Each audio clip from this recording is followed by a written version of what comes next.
This podcast is brought to you by North Carolina's electric cooperatives.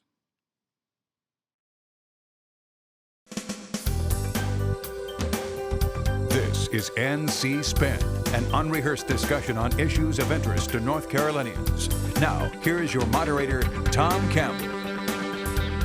Thank you for joining this week's NC Spin. North Carolina felt the cold wave sweeping our nation this week, but public policy issues are plenty warm. We began our discussion talking about 4 vetoes from Governor Cooper and ask about possible political fallout. We'll look at the congressional maps being drawn and wonder if they'll pass judicial muster. Next, we look back at issues we've been talking about during our 21-year history on NC Spin, and we'll focus particularly on public school performance and teacher pay. Plus, the panel is going to tell us something we don't know. This week's panel includes Howard Lee, former state senator, former chairman of the Board of Education, John Hood, syndicated columnist and author, Chris Fitzsimon, director of the Newsroom, and Joe Mavretic, former House Speaker. We'll begin our uninterrupted debate after these brief messages from our underwriters. From treating the newest member of your family to helping a loved one make end-of-life decisions, your family physician is with you every step, for every stage of life, for every member of your family. Despite a healthcare landscape fraught with potential landmines, family physicians across North Carolina are providing you a lifetime of committed, dependable medical care. Family Physicians, your trusted healthcare advisor for life. Life's busy, but you're in control. As an electric cooperative member, you have access to lots of tools to help manage your home energy use and budget, so you can focus on what's most important. NC Spin is brought to you in part by the North Carolina Farm Bureau. The Farm Bureau and Agriculture. We keep North Carolina growing. Let's get started. No governor has vetoed more legislation than has Roy Cooper. But until 2019, his vetoes were largely ignored and overturned. No longer, with veto-proof majorities, the lawmakers don't have any more. So this year, they have struggled to reverse his veto stamp, especially regarding the budget. Instead, their response has been to pass mini budget bills that accomplish much of what they wanted. But once again, Cooper has vetoed 4 of those bills last week that included teacher and public employee pay and the cutting of state franchise taxes. Howard Lee, Cooper said he vetoed those bills because of what he called the paltry pay raises. He says the legislature can do and should do more. Now, the lawmakers didn't think he'd ever veto these bills, and there's no question about the fact that there was some political gamesmanship and gambling. Was it a good gamble? Well, I don't think it's a question of good or bad. It's a question of whether it was right or wrong, and I think in this case it was very, very right. I recognize that the legislature certainly has a great deal of power and can do pretty much what it wants and has done with regards to cutting taxes and taking a few other actions that removed revenue that could have been used to enhance the pay of both teachers and state employees. So I think it was right for the governor to do it, and I really hope that had hoped that it would carry some weight to get them to the table to talk to each other, but obviously that's not working out. Joe, we got some indication of how well this might be playing from the teachers in NCAE this week. They had what they called a walk-in, kind of a protest before and after school.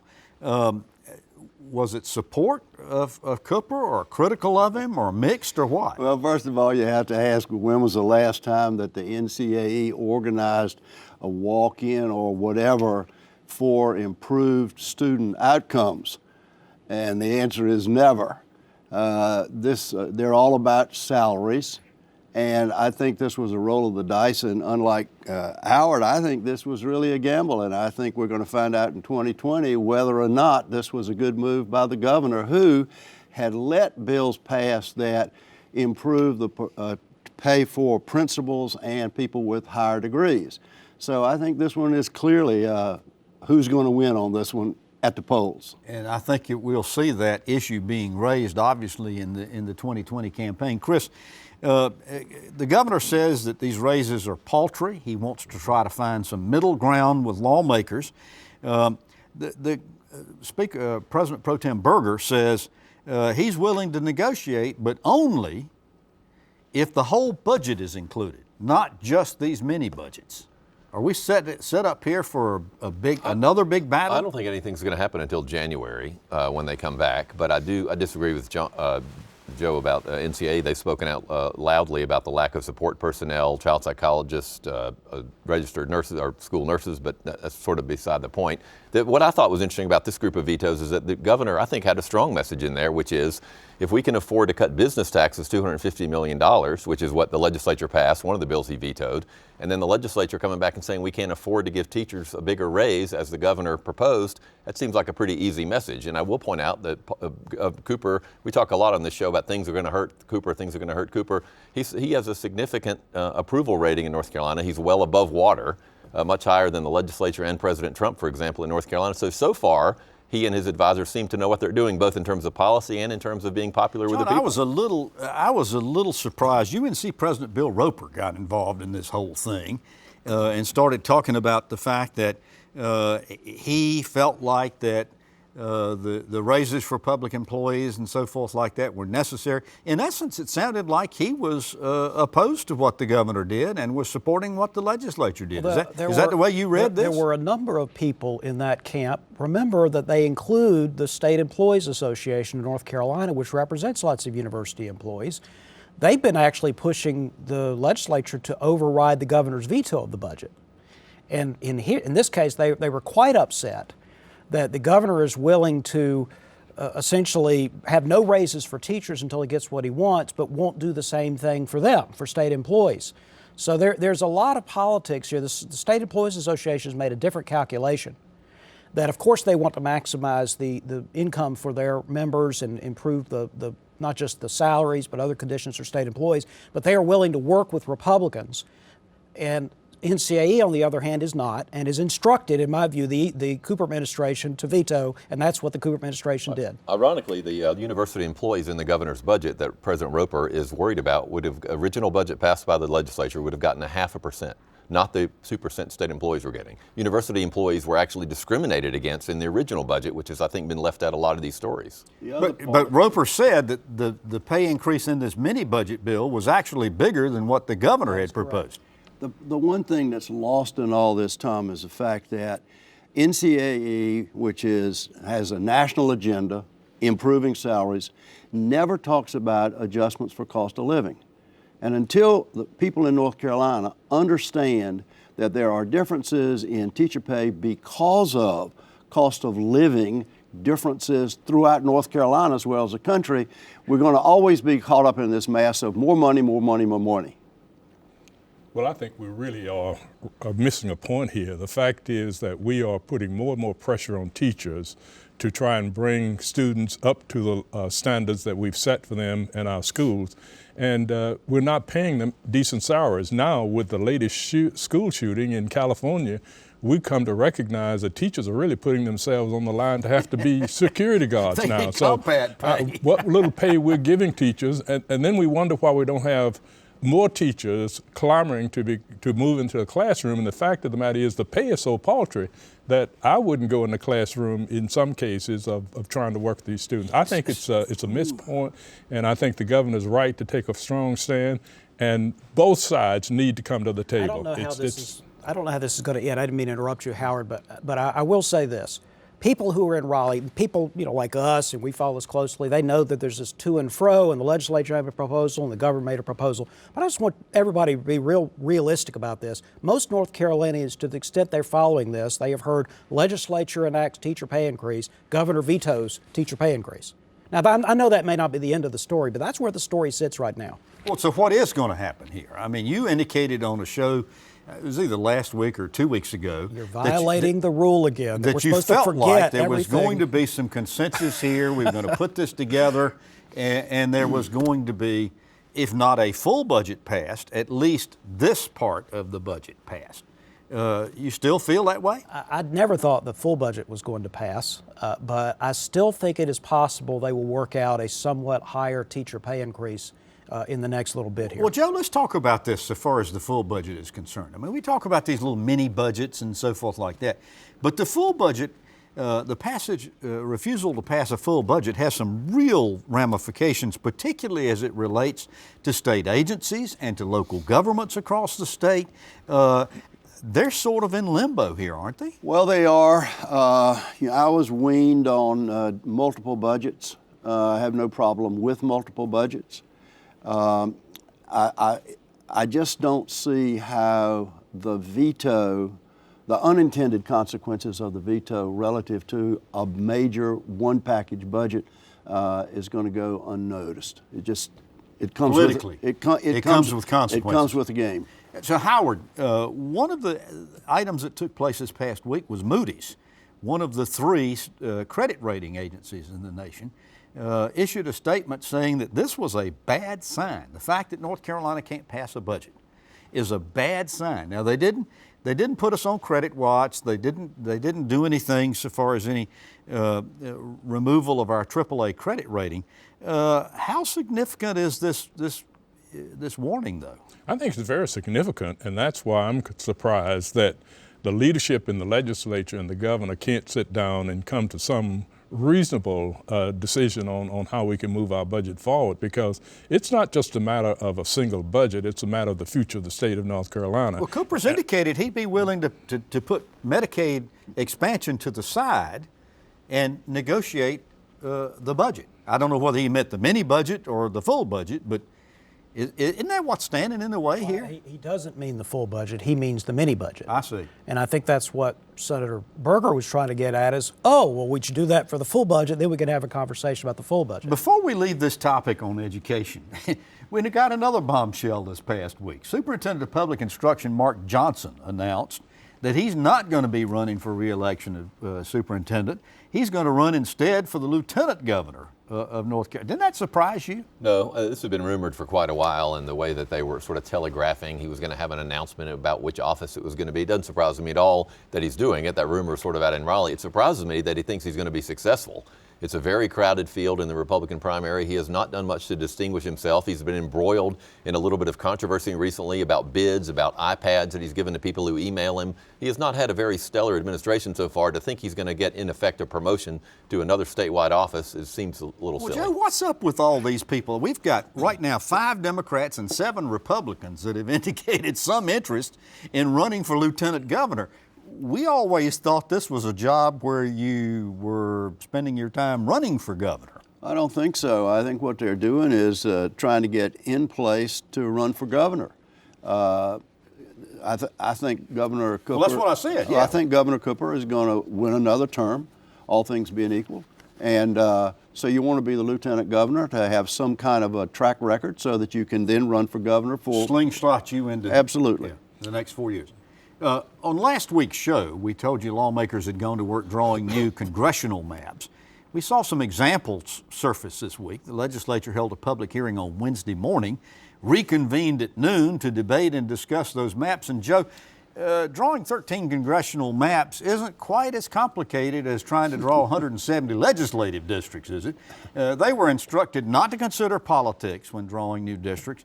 What other considerations should have been involved in this? Well, you have to go back and say, okay, we had the Civil Rights Act, which in fact destroyed North Carolina's approach to redistricting by not crossing county lines. Now we have a requirement to draw districts that are almost precise in every case. Well, compactness... You mean population-wise? Absolutely, yeah, okay. vote-wise.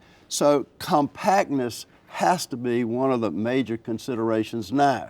You can't consider race. You can't consider political party. You certainly can't consider gender. I'm concerned about what's out there with the second largest political group in the state, and that's the independents. Yeah. And are they going to be concerned? And also, are we talking about registered voters, or are we talking about people eligible to vote? Yeah. Interesting distinction.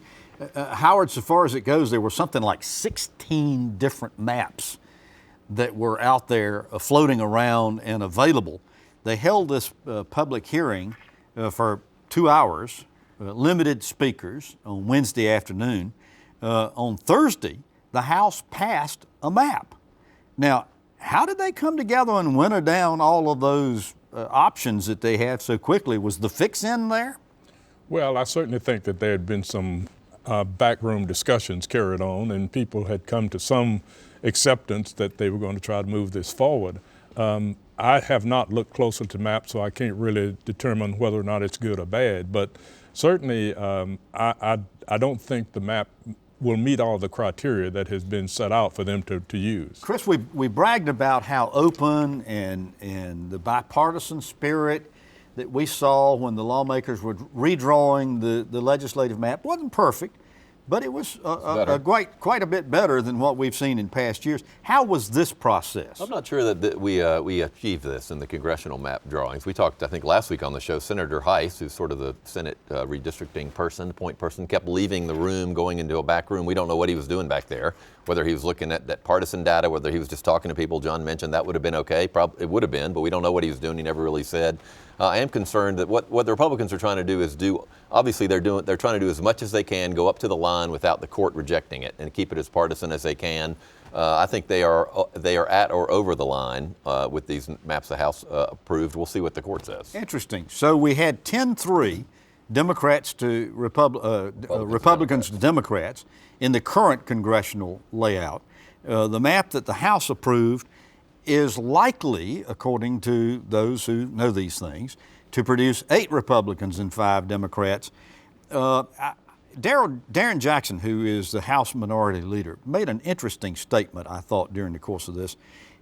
He said there are just not enough competitive districts. So the question is the job to draw safe districts for one party or another, or is it to draw competitive districts? Well, you ask a critical question that people often misunderstand. Competitive districts could easily mean 10-3 or 7-6. Yes. It would flip more. Safe seats, but proportional, could be more like 7-6 or 8-5 all the time. So which of these do you want? Democrats, for example, filed one of their maps, made the 11th potentially Democratic, with some obvious gerrymandering. They went into part of Watauga County and just took the students from Appalachia. Well, we got another ink blot district coming they up tried, here. But it didn't happen. My point is both sides obviously have a partisan interest. You can't entirely eliminate that in a process like this. But this was significantly better, and the maps, the outcome, while I have some quibbles with some of the shapes of the districts, the outcome is clearly better from the standpoint of the voters. Howard, the maps appear to try to protect incumbents. There are 2 exceptions to that. One of those is George Holding, who is in a Raleigh suburban district, and the other one is Mark Walker from the Greensboro area. Holding made a statement, I thought, that was extremely cogent and very good. He said, no one is entitled to a congressional district. This is the people's house. Would you agree? I agree wholeheartedly. So drawing him in or drawing him out, he seemed to be saying, do what's best. I think that's what the responsibility of the legislature should be. I don't know if the legislature will ever reach that standard, but certainly I think that's what it should be. I thought it was a statesman-like comment from him. I agree with you. I agree. I thought that was very admirable. It's important to remember that members of Congress do not have to reside in their districts, unlike and he legislators. And I think there was some double bunking elsewhere. Tom, I went through 2 redistrictings as a member of the House. I can't really recall anybody coming to me and saying, what do we have to do to keep you in office? Chris was working in the Speaker's office when they redistricted the second time in '91, which I took 2 or 3 years. That practice has been very, very commonplace in recent years, so far as legislative districts particularly. Well, I understand that, but don't say recent years, because I can remember when Congressman Jonas had a district that came almost all the way to Raleigh. I would from not Lincoln consider Center. those recent years. So this map goes to the Senate now. Chris, what's going to happen over there? Well, something close to this will pass. The real question isn't what passes the legislature. I mean, it is, but the question is whether the courts will approve it. Well, not only that, but the question is whether the courts will approve it in time for the proposed December 3rd filing, or December 2nd opening of filing for candidates. So now the courts are redistricting North Carolina. Which they have been doing for a long time. Absolutely. Yeah. Let's change subjects. As we told you last week, we're going to be going off the air in December. UNC didn't renew our contract. But each week between now and then, we're going to raise issues we've talked about during almost all of our 21 years on the air. And this week, we want to talk about student performance in K-12 public schools and teacher pay in North Carolina. Performance has never been good. We were rising during the 90s, but the latest NAEP scores, NAAP scores, show that since 2011, our scores have been static to declining. I want to ask Joe and Howard both, since y'all are big in education. The standard response to this by educators and Democrats has been, we just aren't spending enough money on education, even though we spend $9.5 billion on K-12. The Republican response seems to be, well, we just got to give up on traditional kinds of schools and open more school choice, charter schools, and vouchers. When are we going to stop finger pointing and really start fixing our schools, Howard? Well, that's an excellent question. I do think that we have to recognize reality when we see it, and that is the legislature has been going down a road of really expanding the pie, but not increasing the pie. And so public schools have ended up not getting the level of financing that we have been expecting. All right, let's talk first about money. North Carolina is a big, poor state. Half of our general fund budget goes to education. 40%. Okay, so it's over 50%. When you factor in advanced education. All of education. Yeah. Okay, so until we start earning more, we're not going to have any more. And who's responsible for teaching students to be ready to work in the workplace? The school system. Now let's go over to the other side. Every governor is an education governor.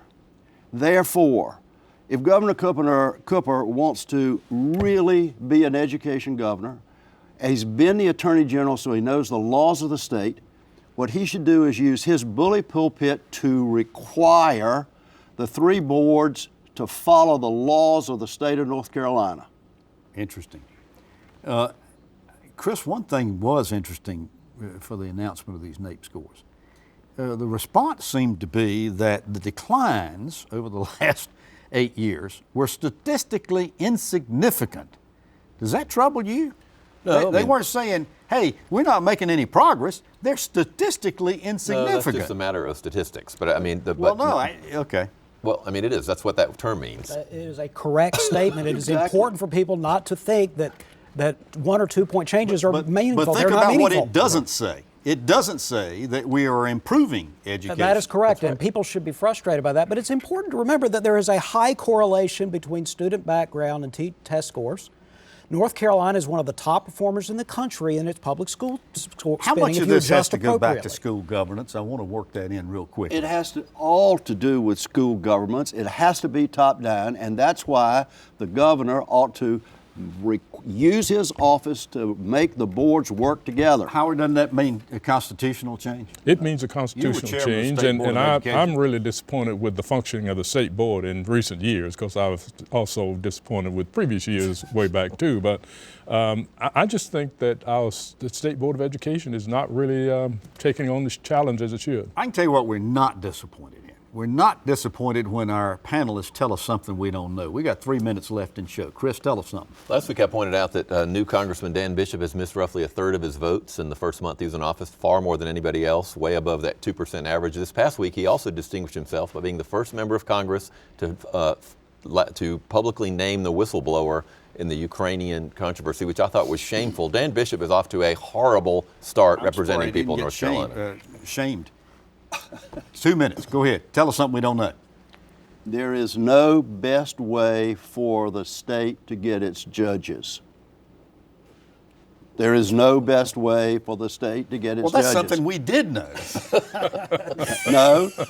You either appoint them or you elect them or you combine the two, and no state has found the best way, there is no best way. The best way is for this panel to appoint judges. Howard, tell us something we don't know. I'm so disappointed with the progress we're not making in obtaining our reading standards. I do commend Senator Berger for the efforts he's made to try and fund programs. But Governor Jim Hunt and I are looking at how we can bring together some experts to look at the problem. John Hood, tell us something. The North Carolina Supreme Court was created in 1818. It began operations in 1819. This is the 200th anniversary, and this weekend an exhibit just opened at the North Carolina Museum of History talking about the 200-year history of our Supreme Court. And Leo Daughtry tells me that next Friday the Supreme Court is going to be in Johnston County in observance of this. How about that? Well, you've heard our spin on the issues of the day. To stay informed all during the week, sign up for our free weekly email newsletter, give your feedback, and read my weekly column. Visit our website, ncspin.com, or catch NC Spin on Facebook. And while on that website, subscribe to our podcast and also our YouTube channel. And join us next week when we'll have more balanced debate for the Old North State. Until then, stay informed and watch out for the spin.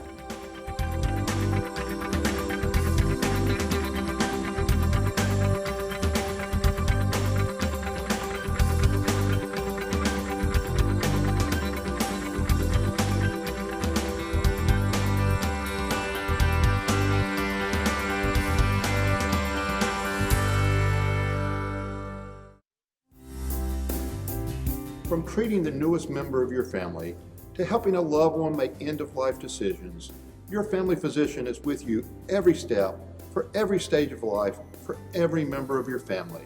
Despite a healthcare landscape fraught with potential landmines, family physicians across North Carolina are providing you a lifetime of committed, dependable medical care. Family Physicians, your trusted healthcare advisor for life. Life's busy, but you're in control. As an electric cooperative member, you have access to lots of tools to help manage your home energy use and budget, so you can focus on what's most important. NC Spin is brought to you in part by the North Carolina Farm Bureau. The Farm Bureau and Agriculture. We keep North Carolina growing.